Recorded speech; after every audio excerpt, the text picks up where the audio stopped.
Assalamualaikum warahmatullahi wabarakatuh. Alhamdulillah. Alhamdulillah. Wassalatu wassalamu ala Rasulillah wa ala alihi wa sahbihi wa mawalah. Amma ba'du. Ibu bapak sekalian, kita membaca doa bangun tidur ya. Barangkali tadi ada yang masih lupa. Bersama-sama. Alhamdulillahilladzi ahyana ba'dama amatana wa ilaihin nusyur. Sekali lagi. Alhamdulillahilladzi ahyana ba'dama amatana wa ilaihin nusyur. Walaupun hafal, tidak mesti lho Pak bangun baca ini. Saya tahu bapak-bapak ibu itu hafal, tapi tidak mesti baca ini. Ya Pak. Ada ndak di antara kita ini yang bangun tidur tidak membaca ini, tapi justru mencari HP-nya? Ada? Banyak sekali. Itu dihentikan itu. Itu seperti sederhana, tapi tidak benar itu. Ya mbok ya menyapa Allah dulu, ya. Mestinya ya menyapa Allah dulu lah, kok menyapa makhluknya itu. Ya, makanya tidur itu ya sudah jauhkan dari HP supaya berzikir, terus nanti kalau bangun tidur tidak mencari HP, tapi ya Alhamdulillahilladzi ahyana ba'dama amatana wa ilaihin nusyur. Mengapa saya ingat ini? Sebab imam kita tadi itu menyebutkan bahwa sebenarnya setiap malam kamu itu dimatikan Allah. Nah, bedanya mati dan tidur itu kan perpisahan antara jasad dan ruh itu, kalau tidur itu sementara. Lalu subuh dikembalikan, itu kan ruh berpisah. Nah kalau roh itu berpisah, kemudian dia bisa berkelana kemana-mana, toh itu sudah melintasi geografis, melintasi jarak-jarak, toh. Sehingga kita bisa bertemu dengan almarhum bapak kita, bisa bertemu dengan macam-macam lah. Banyak orang-orang yang waktu tidur itu justru mendapat ilmu yang banyak, karena satu mungkin menjelang tidurnya ya membaca doa, ya. Membaca surat Az-Zumar. Nabi itu pernah menjelang tidur itu membaca surat Az-Zumar, ya. Total. Jadi bukan ketiduran melihat berita tentang Sambo. Ya kan? Nah, kalau jadi tidurnya diantar. Jadi mendapat ilmu banyak di situ. Banyak begitu. Beberapa orang mamanya mau ceramah itu diberi ayat gitu ya, diberi ayat. Bahkan kadang-kadang ayat yang disiapkan nanti kuliah subuh itu bisa dibetulkan waktu malam itu. Tidak benar ayat itu, mestinya pakai ayat ini gitu. Ya kan eman toh bahwa malam ruh kita lagi berkelana. Terus kita bisa bertemu Nabi. Nah, itu ruh kita. Nah, cuma tidak lama-lama lalu kita bangun itu dikembalikan. Bangun dikembalikan. Nah kalau yang mati sungguhan itu tidak kembali. Nunggu kiamat toh Pak. Nunggu kiamat baru dikembalikan. Itu. Tadi ayat yang dibaca oleh imam kita yang baik itu, malammu itu kamu dimatikan kemudian dihidupkan kembali. Maka doa kita itu kan gitu. Alhamdulillahilladzi ahyana. Masya Allah. Segala puji bagi Engkau. Terima kasih ya Allah. Alladzi ahyana, yang Engkau masih berkenan memberi saya hidup setelah Engkau matikan. Mati tadi ya, apa tadi? Tidur tadi toh. Alhamdulillahilladzi ahyana ba'dama amatana wa ilaihin nusyur. Dan untuk menjalani hidup ini kami tetap yakin bahwa sekalipun Kau kembalikan, kami akan mati dan Engkau bangkitkan kembali. Betapa indahnya loh Pak ya. Betapa indahnya doa dari Rasulullah kalau kita hayati. Alhamdulillahilladzi ahyana, terus ba'dama amatana wa ilaihin nusyur. Itu sambil menggerak-gerakkan kaki kita sedikit, kemudian badan kita sedikit, jangan langsung berdiri gitu Pak ya. Jangan langsung bangkit karena fisik kita belum sempurna, roh kita juga belum sempurna, belum pas. Pasang lagi. Tuh. Sambil gerak-gerakkan sedikit, sambil doa itu 3 kali atau apa, kemudian kita tarik-tarik ujung kaki ini, tangan kita gerak-gerak sedikit, baru kita bangun pelan-pelan. Tidak sedikit Pak orang yang bangun tidur jatuh dan meninggal dunia. Karena salah. Mungkin tidak membaca ini agak lama sedikit sehingga kaget. Jadi kalau itu baca, itu yang ada di dalam bacaan imam kita tadi. Yang kedua yang ada dalam bacaan imam kita tadi itu wa yursilu alaikum hafadhah, dan Allah mengutus malaikat secara khusus ya. Malaikat secara khusus yang menyertai Bapak Ibu. Nah, yang menyertai Bapak Ibu itu kalau hafadhah itu yang khusus mencatat. Jadi Bapak duduk di sini dicatat. Bahkan tidak hanya dicatat tapi difoto lah pasti itu. Ya toh Pak ya? Orang mengambil uang di bank saja itu difoto kok Pak. Jadi walaupun 4 tahun 5 tahun yang akan datang, dulu sudah diambil Pak, ini uangnya ini siapa yang ngambil? Ya, ini fotonya itu ada. Bapak sendiri, Bapak lupa. Itu. Ini uang saya kok habis ini Pak kok ini. Lupa tidak mencatat, kemudian protes ke bank terus ditunjukkan. Nah, ini siapa Pak? Iya Pak, saya sendiri. Ya, hafadhah itu berarti malaikat yang kanan kiri kita itu khusus Pak. Jadi yang mencatat di pundak kita ya bukan untuk mencatat Bapak, yang lain khusus. Jadi malaikat khusus mencatat baik dan buruk. Nah, ada juga yang hafadhah itu malaikat yang disebut muaqibat. Muaqibat itu malaikat yang khusus di kanan kiri. Itu untuk khusus menjaga supaya Bapak Ibu itu tidak kecelakaan. 2 depan, 2 belakang. Di dalam surat, nanti di Bapak cek ya Pak ya. Itu surat Ar-Ra'd. Ar-Ra'd supaya nanti Bapak tahu.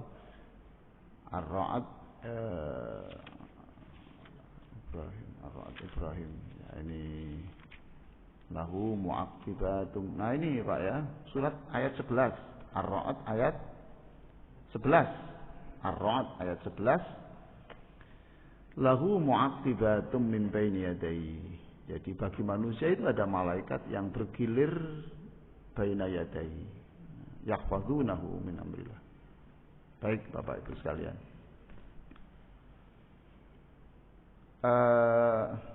Saya masih tetap berbicara tentang sholat ya. Saya rasanya belum puas kalau Bapak ini belum benar-benar bahagia hidupnya melalui sholat. Eman gitu loh. Kita sholat itu senang Pak. Sholat itu kita merasakan senang sekali. Waktu itu kurang Pak. Kalau Bapak nanti sudah bisa merasakan sholat itu, waktu malam itu kok begitu pendek gitu. Iya Pak. Kalau Bapak nanti kita tunjukkan. Kalau sudah merasakan nikmat itu ya, malam itu kok pendek. Oh, baru merenungkan ini kok sudah habis. Ya. Nah, sekarang saya ingin menunjukkan dulu. Jadi di dalam supaya kita ini bisa menikmati sholat, Bu, Bapak sekalian, itu ada 2 proses yang harus kita lalui, namanya proses penghafalan dan proses pengulangan hafalan. Ini, Bapak kalau Fatihah hafal? Bapak Fatihah hafal toh? Nah, dulu kok bisa hafal? Karena dulu ada proses penghafalan. Tuh. Lalu ketika Bapak Fatihah waktu sholat, itu sudah penggunaan hafalan itu, penghayatan hafalan itu. Lah ini tidak boleh bersama-sama. Bagaimana jadinya kalau nanti Bapak belum hafal Fatihah, lalu disuruh menghayati, lawang hafal aja belum? Paham Pak ya? Oke. Jadi saya ulang. Katakan begini. Bapak sudah hafal surat Al-Qari'ah. Oke. Al-Qari'ah itu Bapak baca dulu. Bapak baca dulu. Hafal dulu. Hafal dulu. Waktu sholat tinggal perenungannya. Kalau nanti itu bersama-sama, proses menghafal ya jam itu, proses menghayati jam itu mesti kacau. Oke. Hafal surat apa tadi? Hafal surat apa tadi? Al-Qari'ah. Oke, sekarang enggak Al-Qari'ah lah, terlalu panjang ya. Ya, qul a'udzu birabbil falaq saja ya. Nah, oke lah. Bapak hafal. Setelah hafal surat itu, Pak, yang harus Bapak lakukan adalah membaca, merenungkan, menghafal apa sebenarnya isi surat qul a'udzu birabbil falaq itu dulu. Nanti pada waktu sholat itu sudah mulai digunakan. Kalau pada saat itu membaca surat, kemudian setengah hafal, kemudian artinya juga setengah hafal, itu tidak akan bisa menikmati sholat. Jadi ada dua proses. Proses penghafalan, kemudian proses penghayatan hafalan. Coba Pak sekarang kalau betapa indahnya lah Pak, qul a'udzu birabbil falaq itu ya. Min syarri ma khalaq. Ya Allah, saya ini mohon dilindungi dari, perhatikan ya. Min syarri ma khalaq. Aku ini mohon dilindungi dari aspek negatif atau kejahatan dari apa saja syarri ma khalaq. Syarri ma khalaq. Dari kejahatan, dari bahaya apa saja yang engkau ciptakan. Ayo. Yang diciptakan Allah yang mempunyai dampak negatif itu apa saja? Apa saja Pak? Nah kan ini perenungan. Ini berarti proses penghafalan. Kalau kita mikir nanti pada waktu sholat tentang ini, susah Pak kita. Apa saja Pak? Kira-kira yang ciptaan Allah tapi membahayakan kita. Apa? Setan, ya betul ya? Oke, satu. Apa lagi? Hawa nafsu. Apa lagi? Manusia. Kejahatan manusia toh? Tidak semua orang loh Pak senang Bapak. Enggak semua orang loh Pak. Bapak sukses itu orang senang. Kadang-kadang muncul jahatnya toh. Tidak semua orang. Nah, minta. Tuh. Apalagi? Min syarri ma khalaq. Dari aspek negatif kejahatan yang diciptakan Allah. Apa? Manusia. Lah virus itu apa enggak ciptaan Allah Pak? Hah? Virus itu loh. Virus itu. Tukang santet. Loh iya toh Pak? Itu kejahatan toh. Bentuk-bentuk kejahatan. Lalu kalau kita itu membaca qul a'udzu birabbil falaq min syarri ma khalaq. Ya Allah, aku itu mohon dilindungi dari kejahatan orang, dari virus yang dari virus dalam tubuh saya yang kata dokter itu berbahaya, dari bakteri, dari kuman, dari tumor yang mungkin belum terlihat, dari kanker yang belum terdeteksi. Ya itu minta semua itu. Lah kalau itu Bapak mengerti tafsirnya, mengerti dan itu dihafal, ya, dihafal, maka ketika Bapak berdiri, Bapak itu rasa senang. Ya Allah, aku mohon Engkau melindungi saya dari apa saja yang membahayakan saya. Itu ya virus, ya tumor, ya kanker, ya jamur, ya bakteri, ya itu Pak. Dari sopir yang ngantuk, ya. Sopir yang ngantuk, kita ini sudah enak-enak minum kopi loh di tepi jalan. Kalau sopir sing ngantuk, ya kita naudzubillah. Ya orang ditubruk rumahnya sampai hancur. Pokoknya minta itu.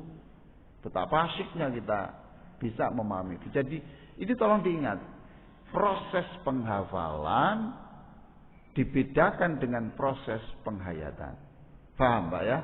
Oke.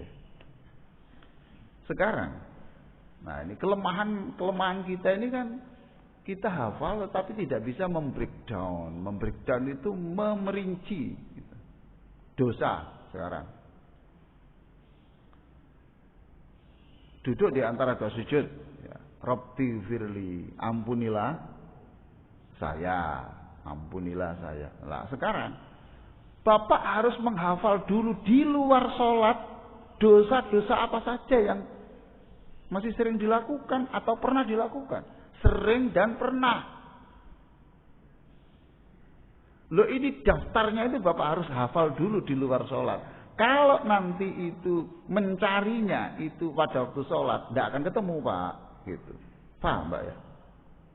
Terserah Bapak, caranya seperti apa itu urusannya Bapak. Kalau pada waktu sholat itu menyebut, mengingat satu-satu, saya jamin Pak, tidak akan komplit. Paham Pak ya? Contoh, Pak Haji, kira-kira dosa yang enggak rahasia ya Pak ya, yang enggak rahasia, yang umum-umum lah gitu Pak ya. Ya, kalau masa muda segala itu sudah nanti. Kira-kira kebiasaan buruk dan dosa yang pernah dilakukan. Bapak bisa menyebut 10 kepada saya. Siapa yang bisa? Siapa yang bisa? Padahal ini dibutuhkan loh Pak.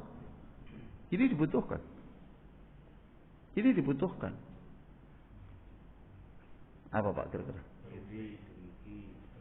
Apa Pak?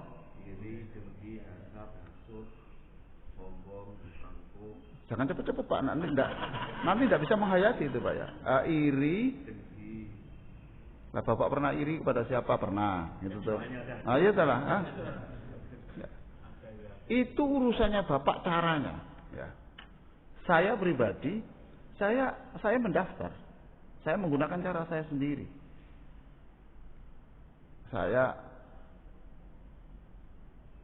Supaya saya tidak lupa itu saya bikin singkatan sendiri saya.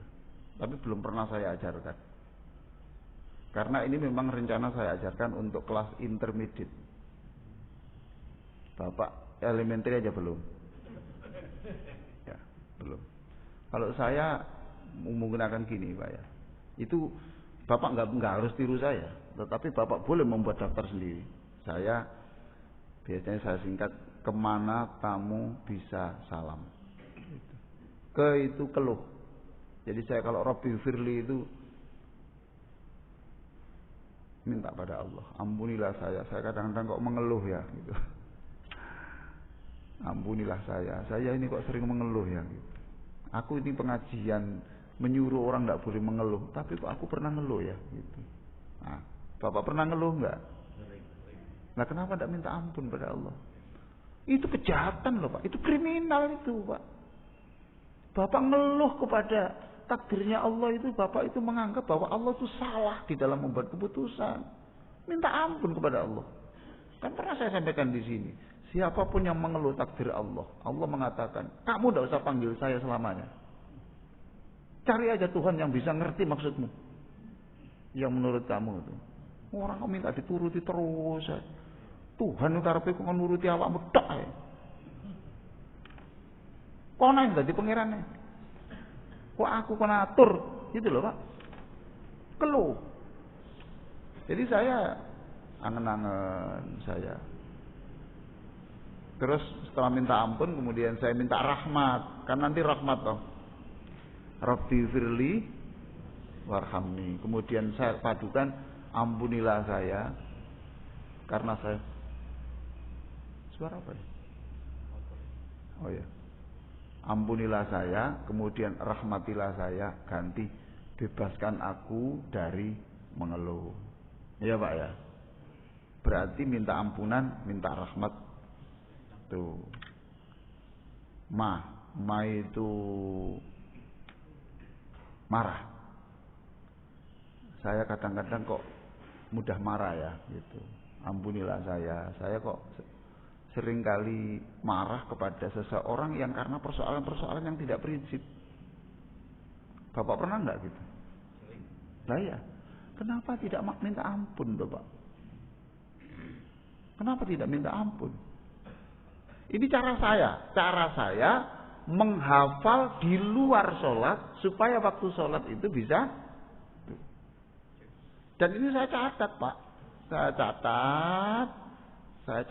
Nah, Bapak punya daftar sendiri, jangan niru saya. Bapak beda dengan saya. Ma itu ampunilah saya marah, ampunilah saya yang kadang-kadang marah kepada siapapun yang itu tidak terlalu prinsip. Kok gampang saja, masa saya ini Quran yang sudah saya baca sekian banyak kok masih begini. Paham Pak ya? Oh. Apalagi? Kemana? Nah itu nafsu itu. Saya minta ampun pada Allah ya. Ampunilah saya. Mata saya ini sering berzina. Saya ini masih bernafsu dengan wanita yang bukan istri saya. Bapak percaya ngomong saya ini? Bapak enggak punya nafsu kalau melihat? Hah? Pak sih?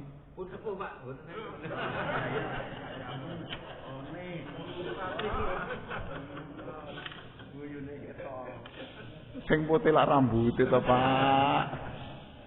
Ya walaupun tidak ekstrim ya Pak ya. Walaupun tidak se-ekstrim masa muda Bapak ya. Tapi kan menikmati toh Pak. Ya padha wae gitu. Lah ya toh Pak. Itu memang manusiawi, tapi kita harus tahu Pak bahwa itu tidak benar. Itu tidak baik toh Pak.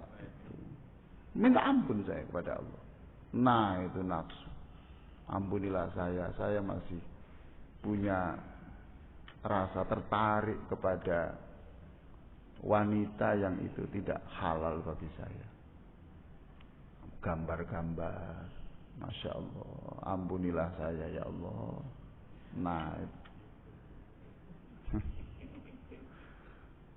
nah sekarang ini Bapak kalau ingin lihat perempuan kan tidak harus keluar rumah Bapak. Di masjid ini loh Pak bisa. Loh? Di masjid ini loh bisa. Subhanallah.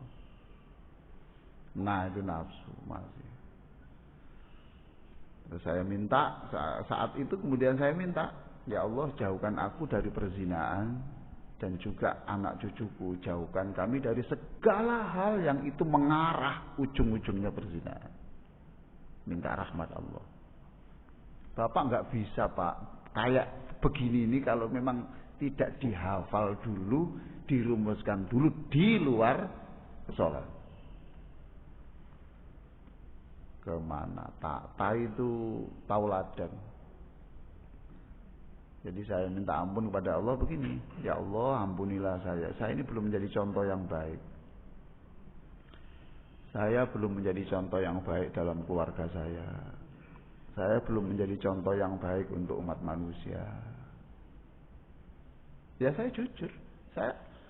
Contoh yang baik kan hanya Rasulullah Pak. Saya banyak punya kekurangan. Ampuni saya belum menjadi tauladan yang baik. Mu itu munafik. Ampunilah saya ini belum bersih dari kemunafikan. Pernah bohong toh? Lah bohong kan munafik. Tuh. Bapak bisa merumuskan sendiri. Saya kan tidak tahu, Pak. Rahasia saja, tidak usah diberitahu istri, ya. Ini Pak ya, belum yang pernah. Kemana tamu itu munafik, kemudian bi itu bicara. Ampunilah saya, seringkali saya bicara yang tidak ada gunanya. Tidak ada manfaatnya untuk akhirat. Tidak ada. Bahkan kadang saya berbicara yang itu menyangkut aib orang. Saya bicara yang menyakitkan orang. Ampuni saya ya Allah, ampuni saya. Dan bimbinglah aku untuk tidak melanjutkan seperti itu. Saya itu sakit hati. Kenapa? Ampuni saya ya Allah. Saya ini hati saya isi zikir kepadamu. Kok masih saya isi yang jorok-jorok begini? Hati ini kan tempat yang suci toh Pak. Kenapa tempat yang suci enggak saya isi yang suci-suci? Kok saya isi kejengkelan dengan orang, kekecewaan dengan orang itu untuk apa sebenarnya? Ini loh Pak ya. Kalau talam itu dari emas ya Pak. Talam itu dari emas. Kira-kira yang baik untuk di atas talam itu apa?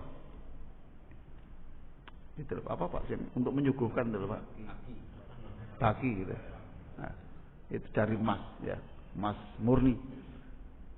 Lebar berapa gram kira-kira?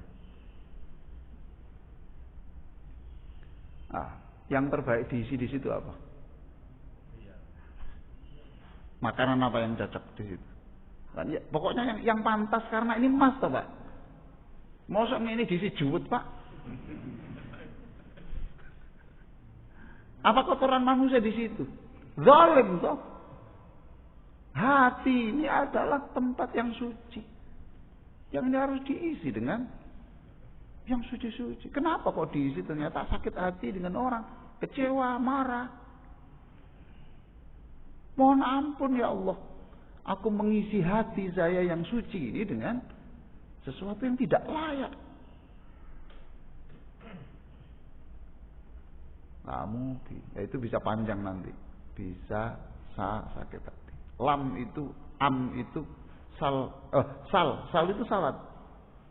Ampunilah saya. Saya seringkali jujur Ali ini jujur walaupun ngajari sholat. Ampunilah saya. Saya beberapa kali sholat, seringkali tanpa perenungan yang sesungguhnya. Nah, sholat di bandara Pak, disuruh khusyuk gimana? Kan? Ngantri orang sekian banyak kok ya khusyuk-khusyuk. Itu di pasar, di mall, di ini. Kamu berkhusyuk-khusyuk gimana? Pak orang ngantri di belakang kok. Ampunilah saya. Ya kadang-kadang tidak hanya di mall, di rumah sendiri ya gitu kok. Ampuni saya enggak benar, hidup saya enggak benar. Saya sholat tanpa perenungan. Itu amanah. Aku belum menjadi orang yang bisa diberi amanah yang sepenuhnya. Amanah dari istri, amanah dari sebagai pegawai negeri, amanah dari itu. Nah itu saya hafal berbulan-bulan, Mbak ya. Berbulan-bulan olahraga pun tuh saya hafal, urutannya hafal, ini hafal. Ini rinciannya hafal, saya pakai jalan itu sampai berminggu-minggu, berbulan-bulan, tidak hafal-hafal, tidak menyerah saya, tidak menyerah, terus saja tidak menyerah. Sudah setelah waktu Rabbi Firli itu menjadi enak, tinggal menghafal, sudah hafal, tinggal merenungkan. Proses penghafalan, lalu proses penghayatan. Nah, mungkin kita proses penghafalannya belum, proses penghayatan apalagi. Mau tidak, bukan orang lain yang memutuskan, kita sendiri. Apakah kita harus seperti ini terus? Atau tidak ada? Katanya hijrah. Ini katanya hijrah. Ya toh? Lah hijrah itu ya ini berpindah dari sholat yang tanpa persiapan perenungan, hijrah menjadi sholat yang punya hafalan dan punya perenungan. Jadi Pak, perhatikan, Bapak kalau merenungkan ini jam 3 bangun Pak, itu duduk di antara dua sujud saja, itu bisa saja belum selesai perenungan sudah subuh. Ini duduk di antara dua sujud. Nah itu Pak ya. Nah, Apalagi itu kalau posisi duduknya bagus, tegak ya, tegak bagus, penghayatan. Nah, ini masih Rabbi firli warhamni, Mbak. Belum ini wajburni, belum marzukni ya. Belum muafini, belum. Lah kalau kemudian sehat, minta sehat. Kan enggak apa-apa toh kita.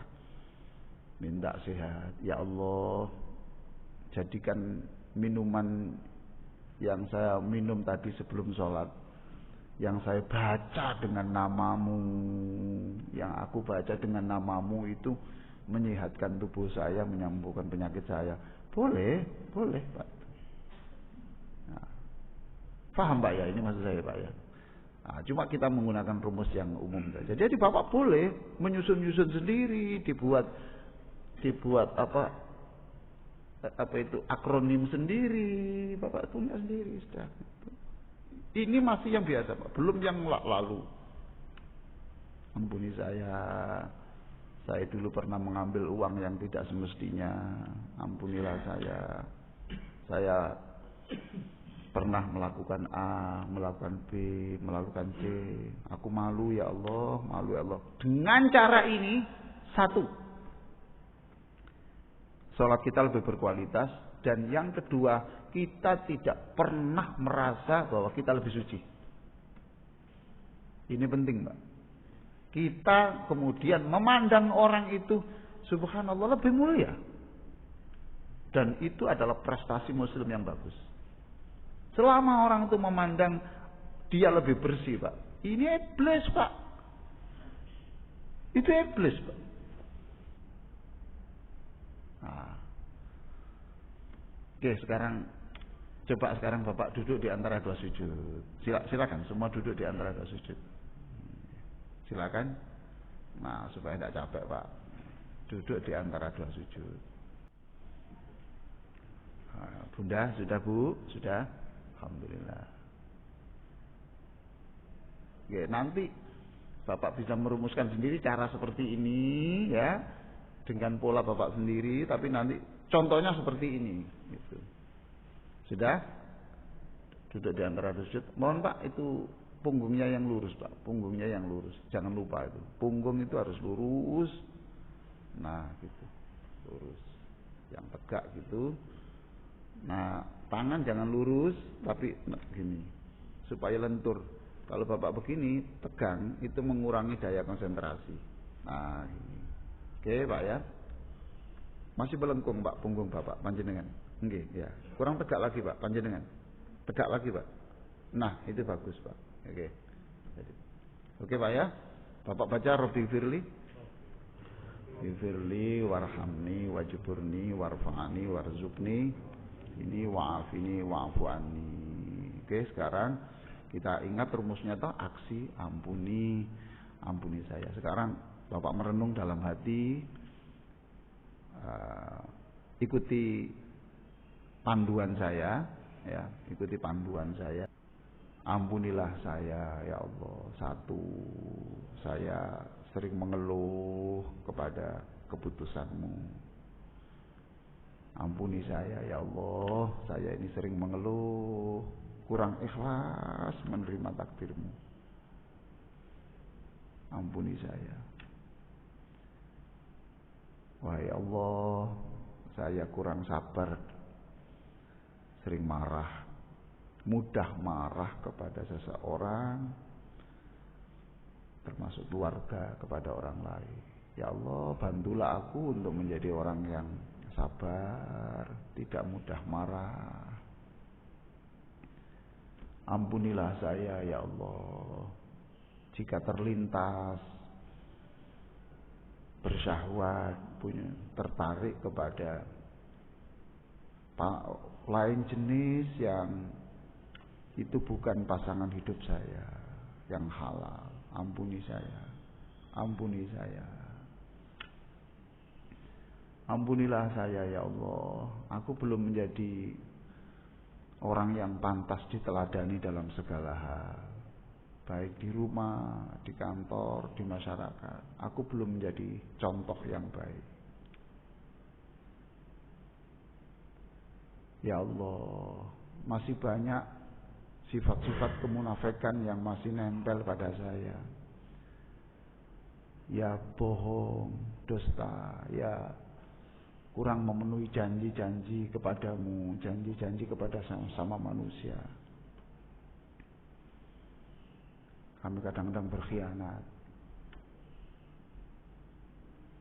Ya Allah, ampunilah saya yang seringkali bicara yang tidak ada gunanya. Bahkan bicara yang mengandung dosa, bicara jorok, bicara yang menyakitkan hati orang. Ya Allah, ampunilah saya. Saya masih punya rasa sakit hati, kecewa, marah kepada seseorang. Bantulah aku untuk membersihkan ini ya Allah. Ampunilah saya. Ampunilah saya ya Allah yang sering sholat tanpa perenungan yang diajarkan oleh Rasulullah. Ampunilah saya. Ampunilah saya. Ampunilah saya yang kami belum memenuhi kepercayaan, amanah yang diberikan oleh orang lain ataupun amanah dari Allah kepada saya. Nah, itu cukup Pak, saya situ aja. Contohnya seperti itu. Bapak bisa merumuskan sendiri, gitu. Nggak usah ditunjukkan saya, ya. Nggak usah ditunjukkan saya. Tapi kalau susunannya boleh. Bapak punya catatan. Harus dicatat. Harus dicatat. Dan dihafal. Tanpa itu tidak bisa. Tanpa itu tidak bisa. Nah kalau Bapak itu nanti sudah punya ini, itu nanti biasanya untuk rukuk, sujud dan sebagainya sudah lumayan. Ini terbimbing semuanya. Baik, silakan ada pertanyaan dulu. Kira-kira kesulitan apa atau yang masih kendala apa? Nggih Pak. Nggih. Allah. Ini semakin Apa Pak?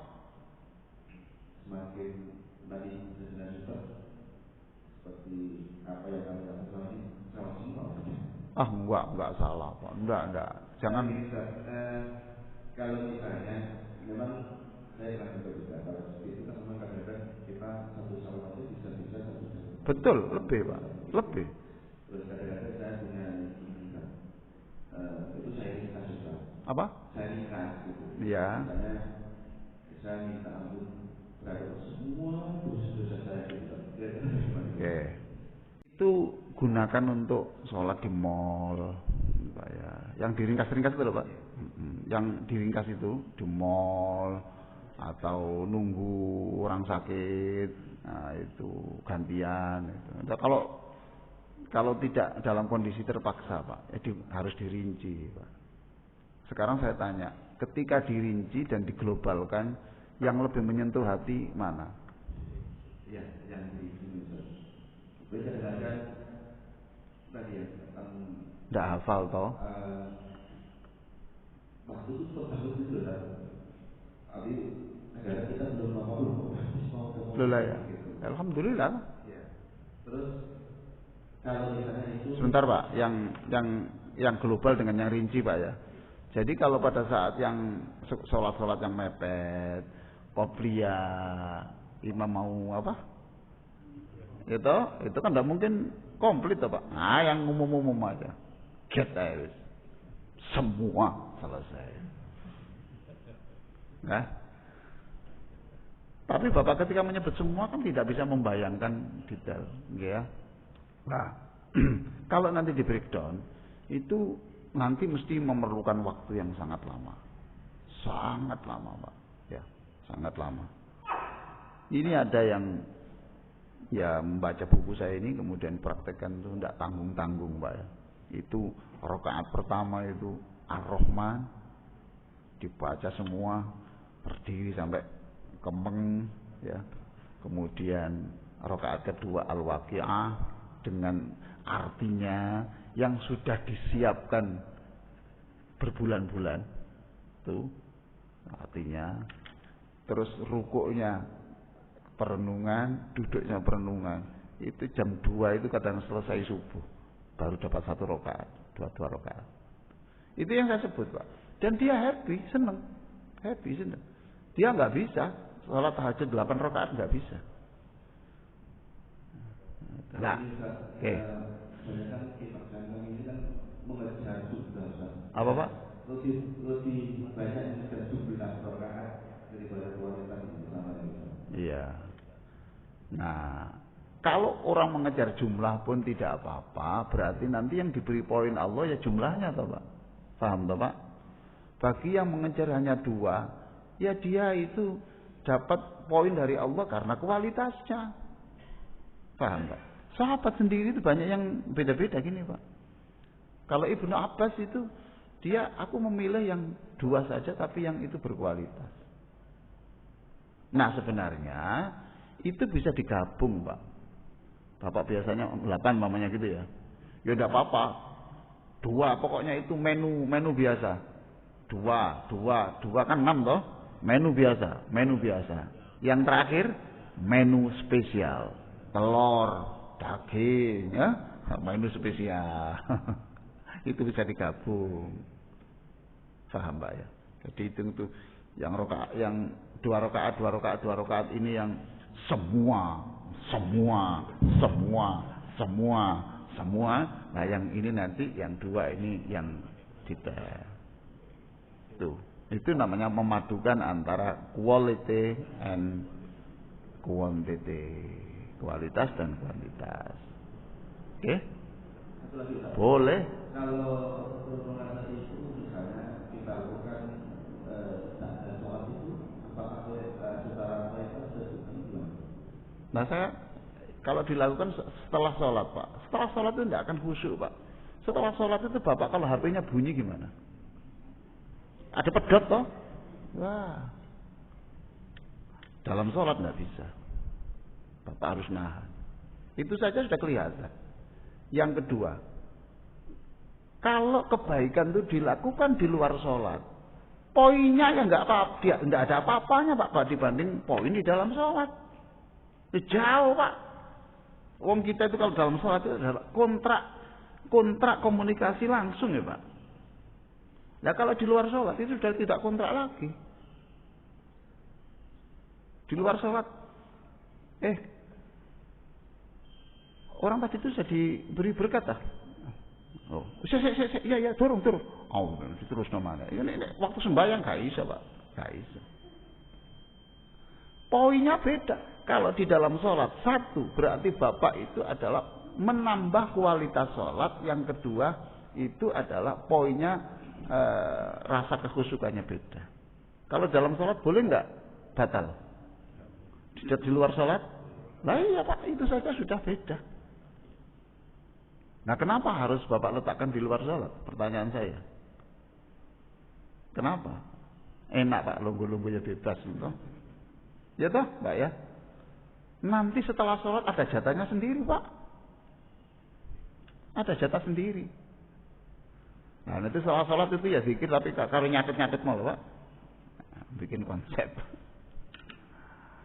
Bagus pertanyaan Bapak.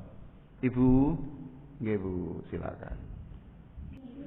Ya makanya, Pak, orang nggih, kalau nanti Bu, kalau sudah praktek itu, mesti petunjuk saya, siapkan tisu. Sekarang saya nggak ngomong tisu, wong durung ya, Pak. Boten apa-apa. Lah Sayyidina Ali itu Abu Bakar kan saya terangkan di sini.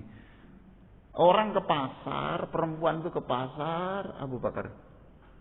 Orang perempuan ke pasar itu masih berdiri, pulang masih berdiri, dan orang menyaksikan bahwa jubahnya Abu Bakar itu kan basah semua. Itu. Jadi boleh, Bu. Ya justru pertanyaannya dibalik, bagaimana hukumnya sholat tidak bisa nangis? Bukan pertanyaan bagaimana hukumnya sholat dan nangis. Boten. Langge Bu, mangke niku gini loh Bu, ambil ini terus gini loh. Nggih. Nanti Bu petunjuk tisu itu nanti, belum sekarang. Salam. Nah itu saya pastikan nanti. Ya sudah pasti itu kita mesti sebelum salat itu kita mesti meletakkan ini di saku terus nanti. Enggak apa-apa Bu, enggak batal gini itu enggak apa-apa. Apalagi di masjid itu wajib bawa tisu gitu. Lah mosok engko nangis terus nok karpet gini, Pak. Terus karpetnya kaku, ya apa, Pak? Nah, mau. Nggih, anyar pisan toh. Nah, itu. Oh ini infaknya orang, gak melok infak ngileri. Tumpuk-tumpuk ini. Kita ini harus karpet ini itu. Tolonglah jangan ada orang masuk ke masjid itu yang habis wudhu kakinya belum kering. Itu loh Pak itu. Dan itu tidak usah disuruh. Bapak itu secara otak itu harus berpikir. Ini kalau itu loh. Tidak hanya keset Pak diusap kan bawa tisu atau apa gini ya. Gini kalau Anda bawa tisu ya dikeringkan dulu diusap-usap sampai kering baru masuk. Banyak loh Pak orang itu habisnya airnya itu di sini itu banyak. Waktu sujud, waktu duduk itu air yang tersisa itu diserap sini, Pak. Iya lah. Serap sini. Lah kalau di Makkah tidak terjadi karena tempat wudhunya itu jauh. Paham Pak ya? Tempat wudhunya itu jauh, ketika sampai masjid sudah kering. Nah sini kan dekat. Makin tidak diusap-usap ini. Makanya itu bawa tisu lah, itu bawa tisu sehingga diniati aku menghormati tempatnya sujud orang. Ngene tok iki soleh ganjaran kabeh, Pak. Kita ini kan karpet itu begitu kita rawat, kan kita sering masuk masjid itu sebelum AC dinyalakan kan itu baunya kan kemana-mana. Kalau ada AC lumayan. Itu. Makanya di luar negeri itu kan harus pakai kaos kaki. Orang di kaos kaki. Supaya kalau andaikan ada air itu ya nyerap di kaos kakinya. Satu. Yang kedua, supaya bakteri atau apa itu yang di kakinya itu tidak tertinggal di malah nyumbang. Ninggali. Nggih Bu gitu. Ya. Nah, gimana? Masih diberi silakan Pak. Sholat jamaah itu tidak bisa khusyuk Pak, tidak bisa. Yes, karena disuruh jamaah. Lah Bapak umpamanya karena tahu ini Bapak duduk di antara dua sujud jadi imam, tolak makmum ini, gendeng gimana gitu. Dan sholat itu tidak boleh, jamaah lama-lama itu tidak boleh. Saya ini kemarin ketemu orang, Ustaz, kok tidak ke masjid itu? Maaf Pak Ustaz, saya ini punya, kalau berdiri itu hanya beberapa menit tidak kuat, saya mesti roboh. Jadi saya ini kelihatannya sehat, saya bisa kemana-mana, saya bisa ceramah kemana-mana, duduk. Tapi kalau sudah berdiri lama, kalau saya jadi imam saya kuat, karena saya bisa mengatur ritme. Ini Ustaz ini, ya. Kan sama saya di hotel, Ustaz kok tidak ke masjid terus? Sama-sama. Saya tanya, itulah orang nggak boleh suudzon itu Pak ya. Orang itu jangan menghakimi orang karena satu fakta, satu data, nggak boleh Pak. Andai kan saya nggak tanya, kan saya suudzon terus. Ini Ustaz kok ya nggak jamaah, kok sholat di hotel gitu, di kamarnya sendiri. Tapi saya tanya itu, saya nggak kuat Pak Ustaz. Tapi kalau saya jadi imam saya kuat, karena saya bisa ngatur. Sudah mulai ngeleyor, saya rukuk, sujud. Ini lakunu Al-Baqarah Pak, 2 halaman. Nyungsep saya Pak, tidak kuat. Itulah pentingnya klarifikasi. Jangan menghakimi orang itu dengan satu data tanpa klarifikasi. Itu satu. Yang kedua, lagi-lagi. Ini di Deklat provinsi itu kan ada MTQ, ada orang marah-marah itu. Marah karena sebelahnya itu diajak jabat tangan kok tidak merespon. Paham Pak ya? Wong Islam tidak salaman gak gelem. Apa tanganku ini najis? Nah orang itu tidak tahu Pak. Kalau yang sebelahnya itu tunanetra. Dia ini adalah peserta MTQ nasional dari cabang tunanetra. Jadi dikenak-kenak aja garo Pak. Tapi dia sudah suudzon, dia sudah marah, bayangkan. Ya toh Pak ya. Saya sendiri saya tidak tahu kalau ini tunanetra, nggak tahu. Setelah sholat kok ada orang yang datang nuntun. Tunanetra. Tunanetra, kadung muring-muring. Dan itu diceritakan ada orang. Ini loh Pak ya. Oke. Lagi Pak ya. Pokoknya itu jangan terlalu cepat menghakimi. Ada orang bangun rumah sini. Terus bangun rumah sini. Ini rumah bapaknya, dia bangun rumah di sini. Lah kan situ daerah yang banjir Pak ya, banjir. Kan ini rawan, kalau nanti tidak ditinggikan kan rawan. Paham Pak ya? Tuh. Lalu ini orang menyebut ini cek goblok ya orang itu. Ternyata Pak, Boy tanya dulu, apa dia katakan? Aku rasanya tidak sopan membangun rumah yang itu tingginya melebihi rumah bapak saya. Loh. Ini kan kemuliaan loh Pak ya. Tapi orang menghakimi kegoblokannya. Takon dhisik. Itu klarifikasi itu Pak. Jenengan itu jangan terlalu tergesa-gesa menghakimi orang. Niku pinter gak tahu nama masjid. Takono dhisik. Toh?